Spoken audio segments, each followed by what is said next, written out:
Hola, bienvenidos a un miércoles más en línea y bueno, vamos a empezar la reunión de hoy. Espero que todos estemos bien, que COVID, aunque se están repuntando los casos, nos esté tocando, que nuestras familias estén seguras y si no es así, pues sabemos que tenemos un gran Dios por el cual podemos orar por sanidad y por andar en sus caminos y ahora vamos a dejar paso a la alabanza, a buscar mediante una o dos canciones al Señor, concentrarnos, dejar de lavar platos, de estar con el móvil en la mano, para enfocarnos en lo que realmente importa. Hemos tenido más de 12 horas en el día para hacer nuestros quehaceres y para cargarnos de nuestras preocupaciones. Ahora esto no nos va a llevar ni más de 40 minutos, que es nada, pero es lo que tenemos para dedicarle al Señor, así que reunámonos, concentrémonos en lo que es importante, guiemos nuestros corazones hacia aquella fuente de agua viva que solamente Dios poderoso puede proveer a nuestras vidas. Así que ahora vamos a dejar paso a la alabanza y que Dios os bendiga a todos.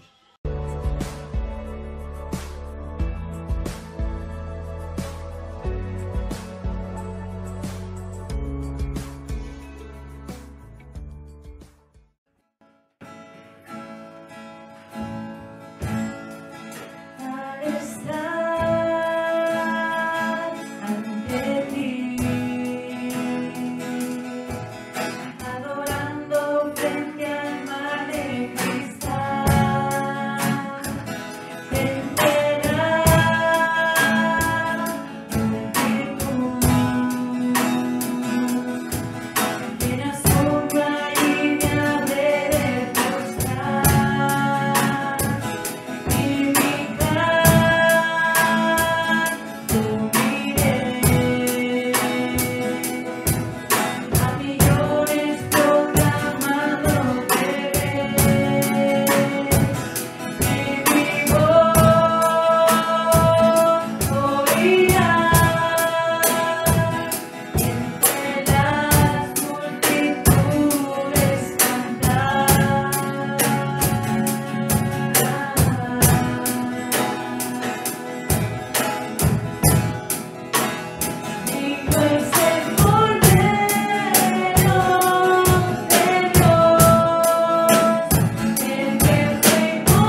Buenas hermanos, pues ya estamos aquí, preparados para adentrarnos en el estudio y profundizar en la palabra.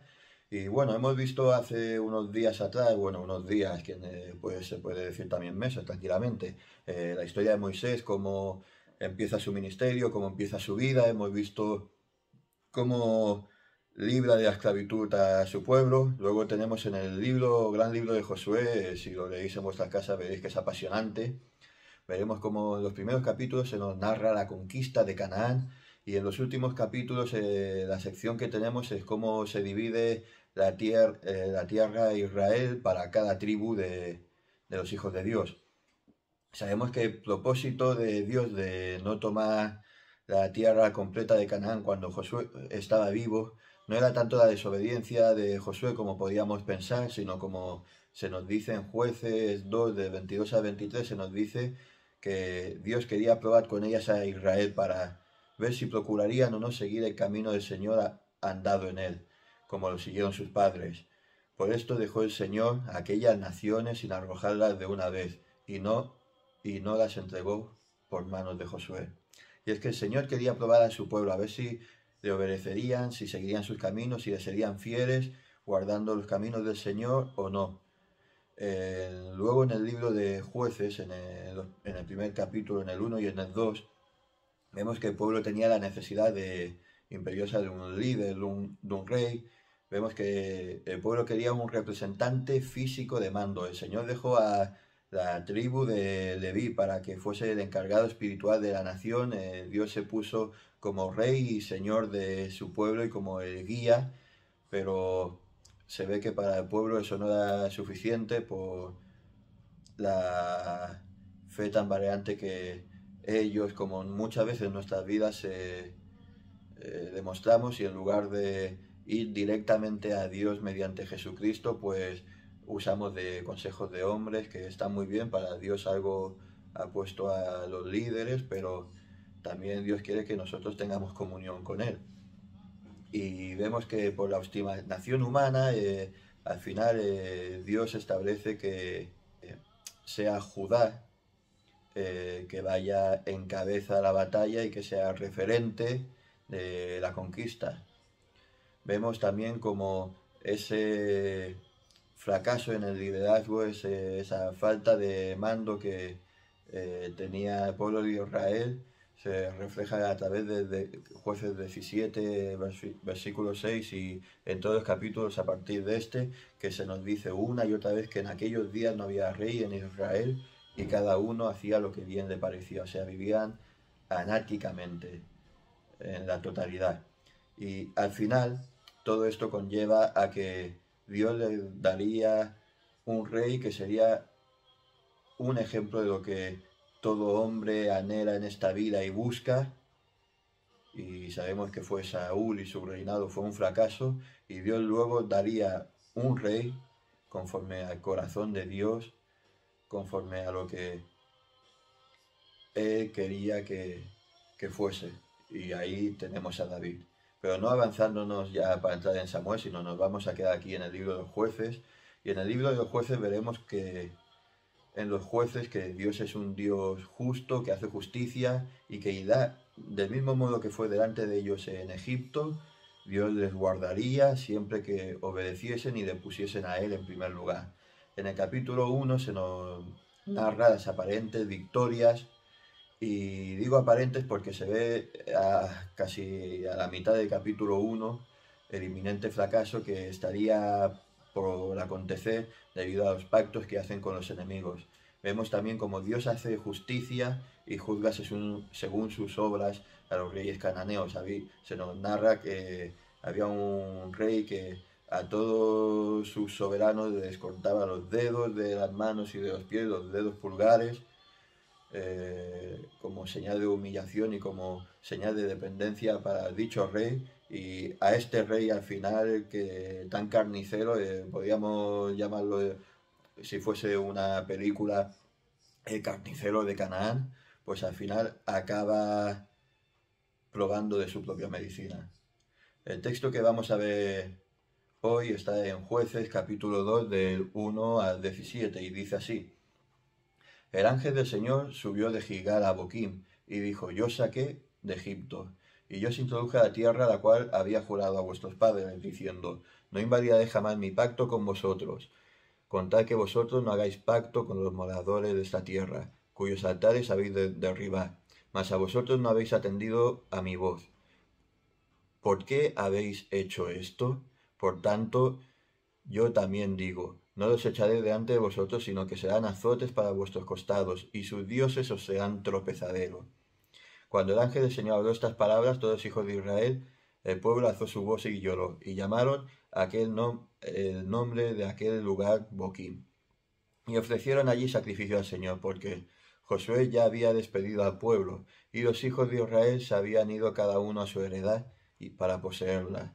Y el pueblo había servido al Señor todo el tiempo de Josué y todo el tiempo de los ancianos que sobrevivieron a Josué, los cuales habían visto todas las grandes obras del Señor que él había hecho a Israel. Pero murió allí Josué, hijo de Nun, siervo del Señor, siendo de 110 años. Y lo sepultaron en su heredad en Timat-Sera, en el monte de Efraín, al norte del monte de Gas. Y toda aquella generación también fue reunida con sus padres. Y se levantó después de ellos otra generación que no conocía al Señor, ni la obra que él había hecho por Israel. Después los hijos de Israel hicieron lo malo ante los ojos del Señor y sirvieron a Baales, dejando al Señor Dios de sus padres, que los había sacado de Egipto, y se fueron tras otros dioses, los dioses del pueblo que estaban en sus alrededores, a los cuales adoraron y provocaron a ir al Señor, y dejaron al Señor y adoraron a Baal y a Astarot. Y se encendió contra Israel el furor del Señor, el cual los entregó en manos de los robadores que los despojaron, y los vendió en manos de sus enemigos y alrededor, y no pudieron ya hacer frente a sus enemigos. Por donde quiera que salían, la mano del Señor estaba contra ellos para mal, como el Señor había dicho. Por tanto, y como el Señor lo había jurado, tuvieron gran aflicción. Y el Señor levantó jueces que los librasen de manos de los que los despojaran. Y tampoco oyeron a los jueces, sino que fueron tras dioses ajenos, a los cuales adoraron y se apartaron pronto del camino que anduvieron sus padres, obedeciendo los mandamientos del Señor. Y ellos no hicieron así. Vemos que en el capítulo 2 empieza con la figura de Jesús, ese gran mensajero de Dios Padre, que es Jesucristo, como vimos en el cruce del Mar Rojo. No lo volveré a explicar cómo es la transliteración en hebreo, porque ya la expliqué en la predicación de este domingo. Si no la habéis visto, podéis hacer clic en dicha predicación y ahí veis la explicación. Y ahora, en el capítulo 2, en los primeros versículos, el ángel del Señor, el mensajero de Dios, Malach Jehová, hace un memorial de donde vinieron. Y toda esa generación que vemos, que se nos cuenta que había salido de Egipto, había muerto, y se recuerda la fidelidad de Dios para con ellos, el pacto que ellos habían hecho con él, y que tras morir Josué con toda aquella generación habían quebrantado dicho pacto. Y eso traería unas graves consecuencias, pero justas para todo el pueblo. Ahora vamos a ver las condiciones quebrantadas del pacto. Y en primer lugar, al igual que en el libro de Josué, no se trata de un libro de batallas de Israel contra los cananeos, sino totalmente lo contrario. Era Dios mismo que había juzgado la maldad de los cananeos, y Israel sería en ocasiones, como podéis observar en Josué, aquí también lo veremos, sería Israel en ocasiones quien llevaría a cabo dicho juicio, sería el brazo ejecutor de Dios en ocasiones, como por ejemplo en Jericó, que lo único que tuvieron fue dar vueltas, y fue el Señor quien juzgó, quien tiró abajo las murallas y para que el pueblo pudiese entrar. Veamos ahora brevemente dichos juicios. En el Antiguo Testamento también, quizá por falta de visión global y estudio sistemático, que leer la Biblia no se trata de leer textos y memorizarlos, sino estudiar la palabra en su plenitud, un libro y otro, parece, o podemos creer en un primer lugar, que el Dios del Antiguo Testamento es malo, pero todo lo contrario. Dios es un juez soberano, amoroso y justo. En Levítico 18 vemos que Dios, como en Egipto, en primer lugar juzgó la impureza sexual de Canaán. Y esto nos habla acerca de la pureza sexual que como hijos de Dios debemos tener. Y en primer lugar debemos de amar al pecador, respetar al pecador y traerlo a Cristo, pero debemos aborrecer las conductas pecaminosas, las prácticas que Dios haya condenado en la ley. Y me refiero a todas las prácticas que ya sabemos, no hace falta ni mencionarlas. Y luego también vemos que, aparte de juzgar la impureza sexual de Canaán, en Deuteronomio 12, de 29 a 31, Dios también juzga la matanza de inocentes muertos a manos de los dioses paganos.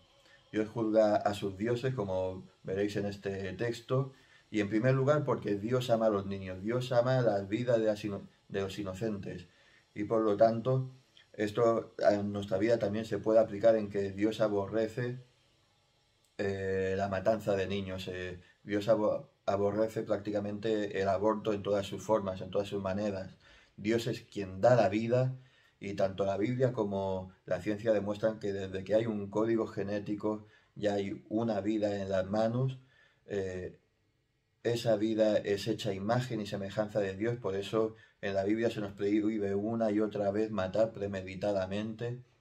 ¿Y por qué? Porque decidir sobre la vida de un inocente es ponerte a ti y a mí en lugar de Dios y glorificarnos a nosotros mismos.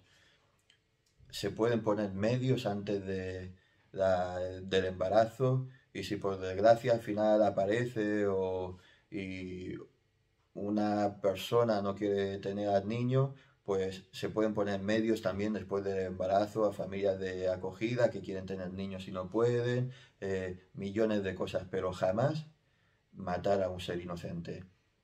Agustín Laje, una personalidad argentina de renombre, dice lo siguiente, dice, una mujer embarazada no decide si ser o no ser mamá, porque ya lo es. Con la ley del aborto, la mujer embarazada decidirá si ser madre de un hijo vivo o de un hijo muerto, a que ella misma pidió que sea asesinado. Luego vemos también en Éxodo 23 que Dios juzga a la totalidad de los dioses que habían en Canaán. Y es que Dios juzga también en tu vida y en mi vida todo aquello que el hombre pone en primer lugar que no sea Dios. Porque para el hombre lo primero que tiene que ser en la vida del hombre es glorificar a Dios y bendecir a Dios. Y si hay algo en tu vida o en mi vida que ocupe el lugar de Dios, en primer lugar, ya sea familia, trabajo, hobbies, tristemente, aunque pueden ser hijos, lo que sea, hay que quitarlo, hay que echarlo abajo, poner en primer lugar a Dios, en segundo la familia y los hermanos en tercer lugar y ir así. Pero Dios siempre tiene que ocupar el primer lugar. Por último, también vemos que Dios es misericordioso y da 430 años y muchos más a Canaán para que se pudiesen arrepentir y abandonar todos sus caminos. ¿Cómo sabemos esto? Lo vemos en Génesis 15, de 14 a 16, dice, más también a la nación la cual servirá, juzgaré yo, y después de esto saldrán con gran riqueza. Está hablando Dios a Abraham acerca de la promesa de cómo libraría a Egipto de su pueblo. Y dice, y tú vendrás a tus padres en paz, y serás sepultado en buena vejez, y en la cuarta generación volverán aquí, porque aún no ha llegado a su colmo la maldad del amorreo hasta aquí. Es decir, Dios estaba teniendo paciencia con los cananitas, Dios estaba haciendo al mismo tiempo un plan con su pueblo, y mientras Dios ejecutaba la obra con el pueblo de Dios, estaba teniendo paciencia con Canaán. Y a la que ya llega hasta el colmo la maldad de esa generación que había en Canaán, Dios dice, ahora es el juicio. Y es que Dios muestra muchas veces misericordia con la humanidad, no queriendo que ninguna obedezca, sino que todos lleguen al arrepentimiento. Vemos también como dentro de Canaán, y hemos tenido muchos ejemplos en Josué y algunos más tendremos en Jueces, de cómo si esa gente que vivía ahí abraza a Dios verdadero, podían vivir en la tierra, como lo vemos con Rahab, que acabará estando dentro de la genealogía de Jesús, que había escuchado de Dios verdadero y las grandes proezas que habían hecho en Egipto, y dice, yo me uno a vosotros. Vemos también en Jueces de otra persona que acepta, ayuda a los espías que envía Josué, y vemos como al final se le permite vivir, pero se va de la tierra y funda otra ciudad vecina a Canaán. Vemos que el pueblo de Dios tenía que apartarse del pecado de los cananeos y destruir toda forma de vida de ellos, pero por desgracia pactan y se mezclan con ellos. Hasta el día de hoy, desde Adán, vemos que todos los pactos se rompen a causa del pecado del hombre, y es que el hombre es incapaz de acercarse a un Dios santo, bueno y justo. Ellos tenían que derribar los altares cananeos, y en lugar de tirar abajo sus obras, las permitieron, siendo a día de hoy tolerantes, como podemos caer en ese error muchas veces, siendo más tolerantes de lo debido, y al mismo tiempo demuestran una desobediencia a Dios. Como resuena desde el comienzo del mundo la pregunta eterna a Adán y Eva, ahora se repite la misma pregunta, aunque con diferentes palabras. ¿Qué es esto que habéis hecho? Y esta pregunta se nos dice a ti y a mí cada vez que damos la espalda, desgraciadamente, al Señor. Cuando muchas veces pecamos deliberadamente, es causa de no poner a Dios en primer lugar, sino poner en primer lugar nuestros intereses. Y es que en lugar de acudir a la palabra a diario y ser fortalecidos mediante el Espíritu, nos es más fácil muchas veces dar la espalda a Dios, dar la espalda a su ley y dejarnos llevar por lo que nos ofrece nuestro instinto. Y en estos momentos se nos dice, ¿qué hemos hecho? Y es que nuestras acciones, si las meditamos bien, son aquellas que llevaron a Jesucristo, el inocente, el Hijo de Dios, ese mensajero de Dios que se hizo carne para darnos vida. Nuestras acciones son las que llevaron a Cristo a la cruz. Él nos salvó y nos lavó con su sangre. Solamente tenemos a partir de ahora que obedecer, creer, seguirle y crecer. Espero que Dios nos dé la fortaleza a ti y a mí por medio del Espíritu Santo y la sabiduría para reconocer lo que está torcido en nuestras vidas, por la acción de la palabra, para poder cambiar lo que hemos hecho, y en lugar de que se nos diga, pero ¿qué has hecho?, podamos decir gracias, Señor, por lo que has hecho tú en mí. Y es que vemos también en este capítulo 2 que Dios es siempre fiel a su pacto con Abraham, demostrando así que la salvación del pueblo es por pura gracia y no por obras. Y es que, al igual que el pueblo de Israel, nosotros también caemos y desobedecemos. Y Dios es fiel con la promesa que le hizo a Abraham, la promesa por la cual tú y yo, se nos dice en la palabra, somos hijos de Abraham mediante Sara, por medio de Jesucristo, que nos adopta, nos crea, nos forma para que seamos hijos de Dios. Como dice en Gálatas 4:21, con la alegoría de Agar y Sara, y en Isaías 54, que hace ver una contraposición de los hijos de la esclava, los hijos de Agar, como aquellos hijos que son esclavos por la ley, y los hijos de Sara, que son los hijos de la promesa, de aquella promesa materializada en Jesucristo, la cual ensancha las carpas, engrandece los corazones, y todo gracias a la fe. Y si tú y yo somos escogidos de Dios, por mucho que seamos infieles, por muy malo que lleguemos a ser en un momento determinado, por mucho que nos apartemos, Él es fiel y justo para borrar nuestros pecados y darnos el perdón. Vemos que no hay tal cosa como has pecado, vas al infierno. Todos estábamos ya condenados desde un momento mediante o por culpa del pecado original. Jesús pagó el precio con su sangre, y todos aquellos que creemos en su nombre ya no seremos juzgados más por el pecado, porque ante Dios ya se pagó la condena por medio de Jesucristo, sino que se nos juzgará por nuestras obras, eso sí, como creyentes, que hemos hecho como hijos de Dios. Ahora debemos esforzarnos por la santificación de nuestras almas. Y es que aquí Dios no elimina a su pueblo pudiéndolo hacer. ni es infiel, pudiéndolo ser también porque fueron ellos, el pueblo, los que invalidaron y los que quebrantaron el pacto, pero Dios permaneció fiel todo el momento. Vamos a ver ahora una consecuencia justa, y es que Israel tenía que sentir el peso de sus elecciones. Y muchas veces a ti y a mí Dios perdona nuestros pecados, pero debemos vivir tristemente con las consecuencias de ellos en nuestra vida. Vemos que quien es liberal probablemente va a acabar teniendo alguna ETS, la persona que mata, y aquí entra el asesinato en todas sus formas, tendrá que pagar con las secuelas que le marcarán de por vida. Dios dice a ti y a mí: me habéis desobedecido, los has tolerado, yo te perdono, pero ahora tendrás que vivir con las consecuencias de ello. Y es que los mandamientos de Dios son por nuestro bien. Es como si a un niño le decimos: no juegues con fuego, no juegues con fuego, y al final él toca el fuego y se quema. Tú perdonarás la desobediencia, pero él tendrá que vivir con las consecuencias físicas, ampollas, quemaduras y psicológicas, la culpa, el dolor, el llanto de sus acciones.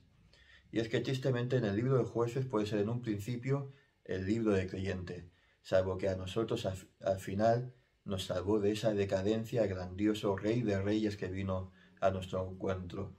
Los Jueces es el fracaso constante de las obras y la salvación por gracia. Y es que cada vez que analizamos los Jueces, vemos que va desde uno muy bueno, a uno malo, a uno peor, hasta que ya en Samuel escogen a un rey.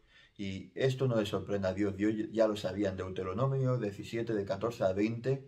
Dios da las pautas de cuando escojan un rey, qué es lo que va a pasar, cómo tiene que ser el rey y lo que va a hacer dicho rey. Y esa parte de Deuteronomio 17 se la tenían que leer a los reyes cada día. El rey por la mañana, cuando se levantaba, cuando se ponía las túnicas reales, le tenían que leer Deuteronomio 17. El rey que debía de venir era otro y no Saúl.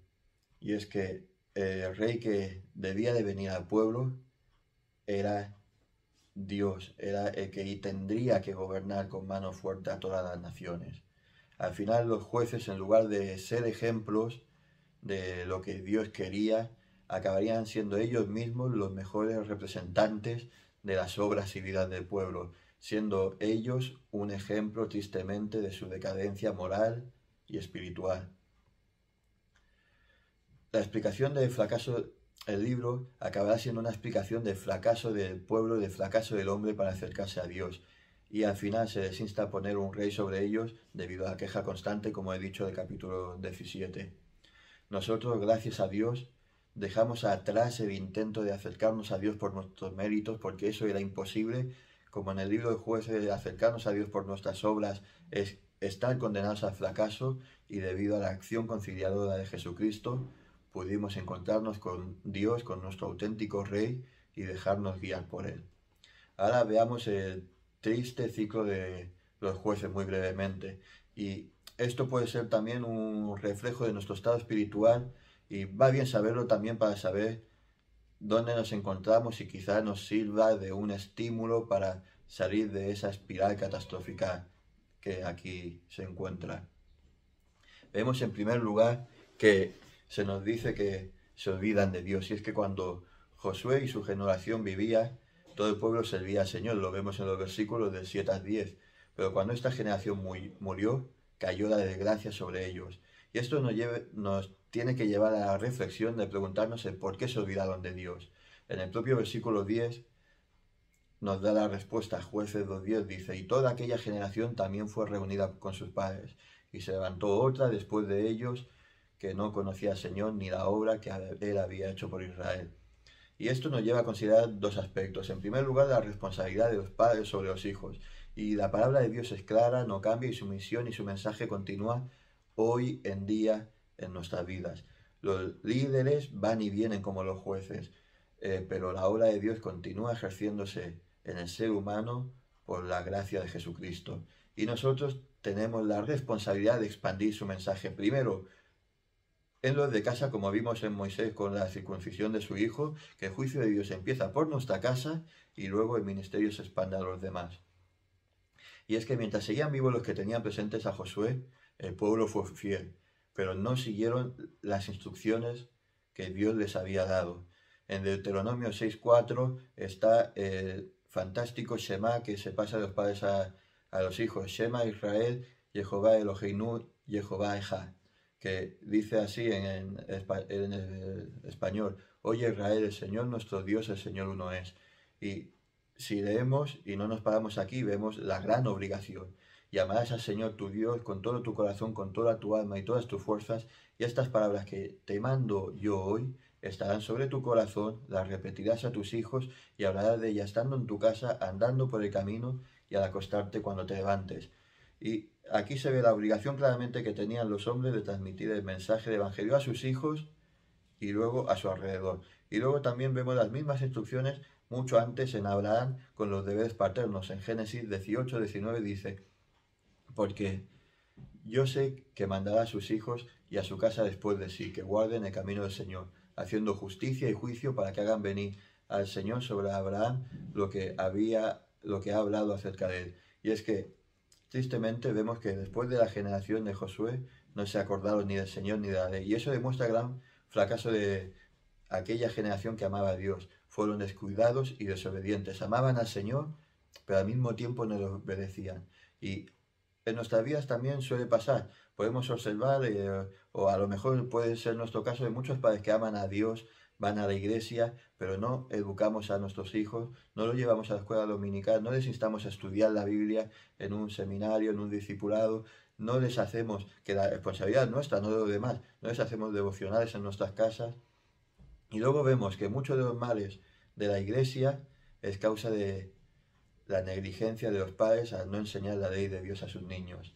Luego ellos cambian, se alejan, acaban en malos caminos, drogas, malas compañías, nos quejamos, lloramos y decimos: Dios, ¿por qué? ¿Por qué? Ahora ya lo sabemos. Y es que los hijos son de Dios, no son nuestros. La vida humana le pertenece a Dios, pero Dios nos ha cedido a nosotros, sus padres naturales, la responsabilidad de tutelarlos y criarlos en su ley. Si no tienes hijo, puedes tener un sobrino, cualquier niño dentro del núcleo familiar que Dios haya puesto en tu camino, y que si sus padres, si sus padres son creyentes, estimúlalos a que los eduquen en la ley. Si no son creyentes, pídeles permiso, no secuestres al niño, lógicamente, pídeles permiso y después decir: oye, ¿te apetece que los domingos, te parece bien que me lo lleve a la escuela dominical, que no le va a hacer ningún mal, va a aprender cosas buenas, va a aprender valores, y luego si quieres ya quedamos, comemos, hacemos barbacoa, lo que tú quieras? Y es que hay que instruir a los niños en el camino de Dios. Sabemos lo que dice la palabra, pero también habla esto a tu vida y a mi vida como adulto, y es la responsabilidad de creyente. Debemos y estamos en la obligación de, entre comillas, hacer hijos espirituales. Me explico, no basta solo con evangelizar, sino que hay que discipular, enseñar y guiar. Jesús dijo: id y haced discípulos, no creyentes. Y es que en primer lugar, para enseñar algo, tenemos que transmitir. Y para transmitir tenemos que enseñar de aquello que nos hemos llenado nuestras vidas. Y si en lugar de haber puesto en primer lugar a Dios en nuestras vidas y haber nutrido de la palabra, somos los primeros en que solamente abrimos la Biblia cuando queremos buscar ese señalador tan bonito que guardamos dentro, vamos mal, no podemos transmitir nada. Estamos viviendo en Canaán. Por lo tanto, tenemos que conquistar la tierra. Debemos de derribar los altares que ocupan el lugar de Dios, predicar con las acciones y con las palabras. No permitamos que las futuras generaciones ni nosotros nos olvidemos de Dios ni de su ley. En el siguiente versículo, en el 10, lo que le sigue, que es lo que hemos visto, el olvido, lo que le sigue al olvido es hacer lo malo. Y es que no es solo amnesia olvidarse de Dios, sino que eso nos llevará en un tobogán espiral hacia la destrucción. Los cristianos no debemos jugar con el pecado, ya que a la larga acabará mordiéndonos y arrastrándonos hacia su guarida, donde acabará por devorarnos. Con la muerte de un juez venía desastre de la rebeldía, lo que provocaba que el pueblo anhelase un libertador duradero. Y esa espiral destructiva es en la que caímos todos hasta que el libertador de libertadores vino a nuestro rescate, ese juez justo que reina en nuestras vidas.